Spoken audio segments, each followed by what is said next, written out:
Se em algum momento da pré-história o ser humano conseguiu viver sozinho, não havia necessidade de preocupação social. Mas com o passar do tempo e o crescimento do número de pessoas, estas perceberam a necessidade de enfrentarem juntas os problemas do cotidiano, comuns a todas. Mas também viram que a própria relação interpessoal precisava de determinadas regras que garantissem a adequada convivência. Aristóteles observa que o ser humano necessita de coisas e dos outros, sendo, por isso, um ser carente e imperfeito, buscando a comunidade para alcançar a satisfação de suas necessidades. E a partir disso, ele deduz que o homem é naturalmente um ser político, já que convive em comunidade. Ainda que se recusasse, não conseguiria não ser político, já que qualquer ação sua é uma ação política. Alguns assumem posicionamentos político-partidários, candidatando-se a cargos eletivos ou assessorando quem assim o faz. Eu venho de uma cidade, e provavelmente todas, ou a maioria delas, são assim, em que não se consegue enxergar o ser político, isento de cor partidária. Todos os habitantes, nativos ou forasteiros, precisam automaticamente estar vinculados a uma agremiação política.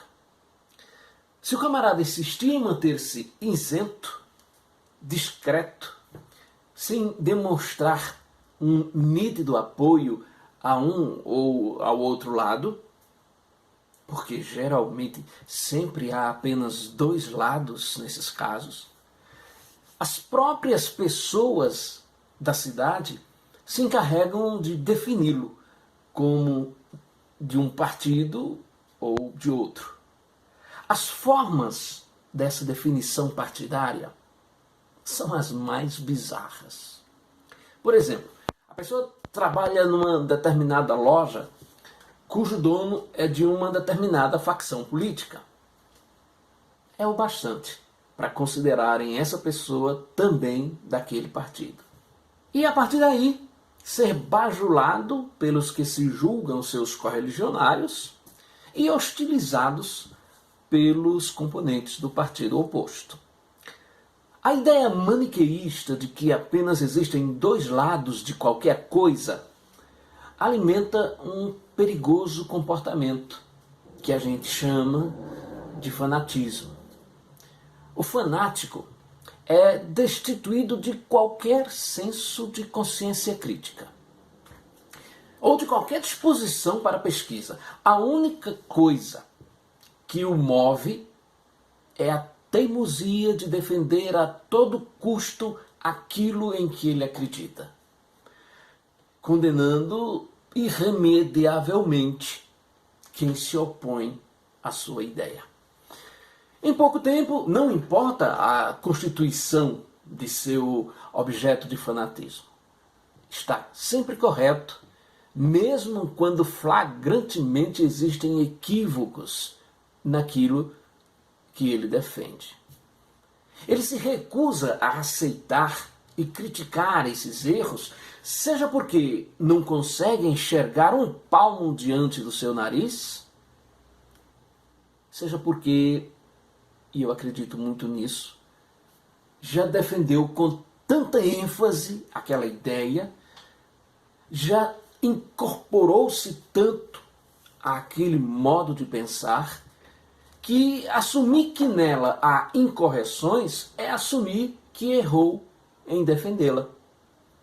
E aí o orgulho de reconhecer o próprio erro não lhe permite aceitar a constatação, muitas vezes óbvia, do que está exposto.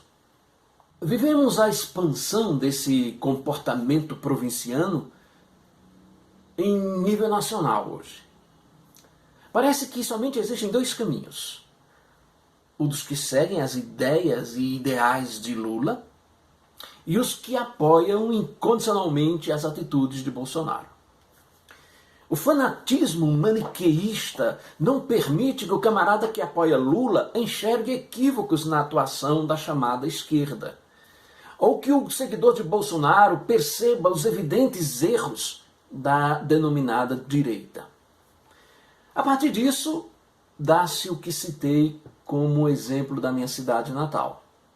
Se alguém desconfia que você defende um lado, mesmo que não defenda explicitamente, passa a agredi-lo deliberadamente. A bizarrice do fanático em tirar conclusões as mais esdrúxulas para definir a criatura como de um lado ou de outro é igualmente tosca. Outro dia, fiz um comentário apenas linguístico sobre uma postagem em que o emissor criticava a falta de leitura, de formação, de educação das pessoas de determinada facção política. Mas o texto com que ele fazia essa crítica tinha erros de português. Em menos de 10 palavras, não usei mais do que isso, eu apontei o paradoxo da afirmação. Mas foi o bastante para ser taxado de opositor ao que ele dizia. E o cara desceu-me o malho afirmando que eu pertencia ao outro lado. É patente. Se eu fizer qualquer comentário crítico ao ex-presidente Lula, sou imediatamente tido como um bolsonarista. E, consequentemente, adulado pelos apoiadores do atual presidente e ojerizzado pelos seguidores de Lula. Da mesma forma, se reclamam de atitudes do Bolsonaro, sou de imediato carimbado como aliado de Lula. É batata, como se dizia antigamente. Esse fanatismo maniqueísta não passa de uma paixão enlouquecida ou uma obsessão travestida de desejo, na feliz concepção do colunista Alex Medeiros, do jornal Tribuna do Norte. O fanático é um cego com a visão distorcida da realidade. Não consegue separar, por exemplo, o homem da obra. Eu conheço gente que diz que a obra de Chico Buarque é uma merda, já que ele voltou no PT. Ou que Toquinho não é tão bom violonista assim, afinal ele defendeu Bolsonaro em um show. No momento atual, uma das definições mais bizarras de quem é de direita ou de esquerda no Brasil é a opinião sobre o isolamento social. Se defender a quarentena é de esquerda e está querendo lascar o governo de Bolsonaro. Se propagar que há um exagero nas medidas de isolamento, aí é de direita e apoia Bolsonaro. Ou seja, o Brasil é o único país do planeta em que a discussão sobre a pandemia do coronavírus é submetida às cores e paixões político-partidárias.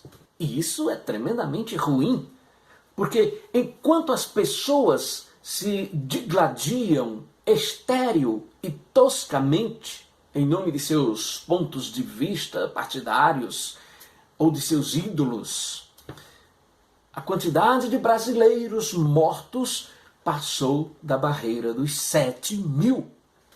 Não dá para fazer desse ou de quaisquer outros dados relativos a essa doença terrível um mero argumento imbecil de fanatismo político. Não dá.